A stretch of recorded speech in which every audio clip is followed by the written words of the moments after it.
my gosh, it really just popped open. So welcome to my creative carnivore kitchen. I am in Mae Rim, Thailand. Here is my other channel, Aline's Adventures, all about my nomad life. So here we are doing trusted house sitters. We're taking care of 3 cats in a villa, basically. Really, we are so lucky. It's so cool. And I found here this. Never saw one of these before. And rice, porridge, soup, cake. There are settings for that. Reset, menu. What is that? Keep warm. Cancel, keep warm. Okay, and every time I see a kitchen machine, especially when I've never used it before, I'm like, ooh, I need to use this. So I want to use this. I'm like, ooh, what recipe could I make in here? And for quite a while, I wanted to make a tripe bread. So I'm gonna try to make that in here. Usually my breads I make in a bread form, so like long. But yeah, why not this? So again, I've never used this before, but I want to try it. For my tripe bread, I want to use tripe. And I'm pretty sure the mix I'm gonna make here will be too much for this little thing here, but I don't care because I will just fill up as much as fits in here. Well, not totally full. And then the rest I can use for something else. Put it in a pan, fry it in there, or whatever. So I don't worry about this. So this is 460 grams of tripe. And I cooked it for, oh my gosh, about 5 hours. I made a stew with a whole bunch of different meats in it. I just put the tripe in it. Here is a little bit, this here is like a little bit of honeycomb tripe. The rest is just like the regular blanket tripe. And yes, it's all gelatinous. It all sticks together because I put it in the fridge.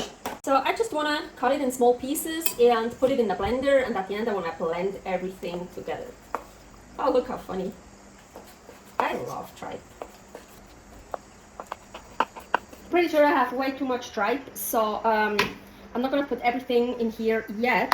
At the end, I will measure out everything, and the exact recipe will be in the information.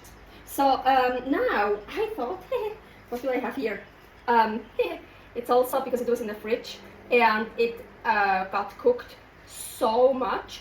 These are actually boneless chicken feet, and I've never seen that before, that you could buy boneless chicken feet. So here in Mae Rim at Makro in Thailand, I found these and I thought, oh, I have to buy some without the bones. They looked so cool when they weren't cooked yet. So here I have boneless chicken feet, and it's also so gelatinous. I thought I'm just gonna add a little bit to the tripe bread. I feel they are like tiny. Yeah, you see, there's a little bone. So they didn't do a very good job, so I gotta be a bit careful because I don't want any bones with it. Well, I cooked it so long, and the chicken feet bones are usually so small. You can eat them, they just get also blended here, so it wouldn't be bad at all. The tripe and the chicken feet, the boneless, are not salted yet.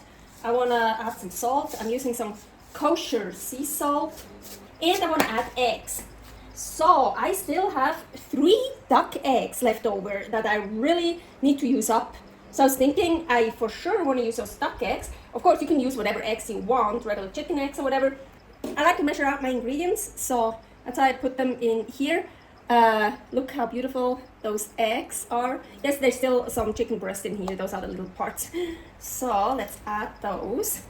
And duck eggs, for me, the difference to chicken eggs is the egg white is different. It's like when you hard boil them, it gets like much more, how to say, like a different consistency. And the yolks are bigger. Don't be fooled about the color of the yolks. You can also get chicken eggs with that color, but you have more yolk to the egg white. So the ratio is different. That's what I think. I didn't look it up honestly, but that's kind of what I think. So before I'm gonna add anything else, when I've never done a recipe before, that's how I do it. I just add a little bit of the stuff I want, and then I see how it looks, how it feels, and what the consistency is. And then here I have more tripe to add, I have more eggs to add.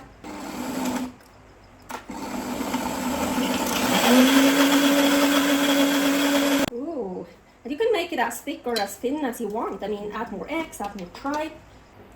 This is actually pretty cool. It has measurements in here and here too, so I know how much fit in here. Now I'm actually a bit worried I made too much, but I wanted to use 3 duck eggs and 3 chicken eggs, and I wanted to make it a little bit more eggy than tripe. Well, it will be very tripe, but I wanted it very, you see, liquidy. So I used 300 grams of tripe and that little bit of chicken, boneless chicken feet. I think it was like 38 grams, and 6 eggs, 3 duck, 3 chicken.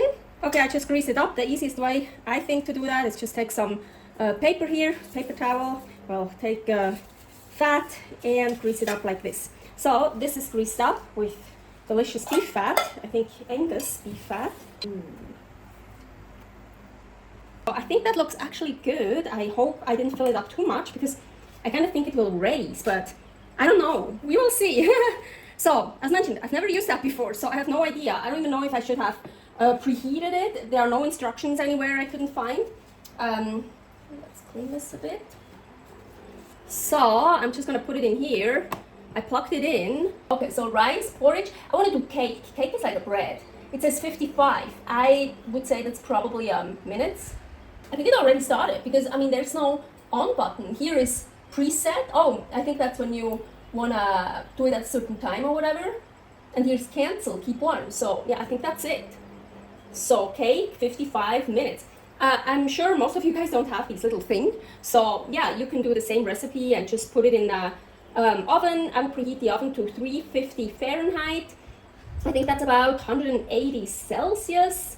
And then leave it in for 50 to 60 minutes. I have many bread recipes. I'm gonna put one of my recipes here, a link to it. Let's just wait and see what happens and hope it won't explode or raise up too much. Okay, it just happened. 7 minutes left and it just popped open by itself. Yeah, unfortunately. I was thinking about, I actually wanted to put it in, I wanted to put less in, but I wanted to add 1 more egg, and I think that's the 1 more egg. I just did that. Okay. Oh my gosh, it really just popped open. 7 minutes left, but I think I'm actually cancel because it looks done to me. Definitely. Still gonna be good, but not pretty anymore. Okay, so I just put the top back on top and try to loosen it up everywhere. So not just on the edges, also actually below here. So I really try to like lift it up and loosen it up. So let's see how it looks. Oh my gosh, maybe it's gonna fall all apart. Ooh, no. Look. So I know now this was a little bit too full. Yeah, with 6 eggs. I mean, eggs, rice. It's kind of like a souffle a little bit with eggs. It comes down again, you see? Even if it wouldn't have popped open, the eggs, they rise, but then they fall down again. But yeah, the rising made it pop open, but it still looks cool. And well, I almost want to call it a tripe cake. I don't know. I mean, yes, bread, cake. I cook carnivore. Every bread I make is not bread. Every cake I make is not a cake. I mean, of course not. Because I don't eat gluten. I don't eat regular bread. I don't eat any cake. I mean, cake is supposed to be sweet, right? So, but I think it looks like a cake. I'm gonna call it tripe cake. Actually, all the names, so like how I call it, actually it's carnivore tripe cake. Carnivore, blah, blah, blah. Carnivore, blah, blah, blah. I just don't feel like always writing the carnivore on the thumbnail, because then it gets too long. But so, the carnivore tripe cake still looks cool. A little bit uneven. I'm curious how it tastes.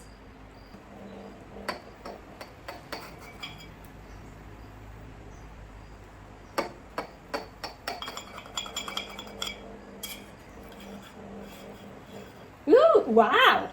Even, hey, did it like fuse back together? You know, it popped open and it, I think it really kind of melted it back together. It's super cool. Do you see this? I mean, you can't see that it got like, you saw it. I filmed it. It was like all on the top and it was like so cool. Okay, agüita.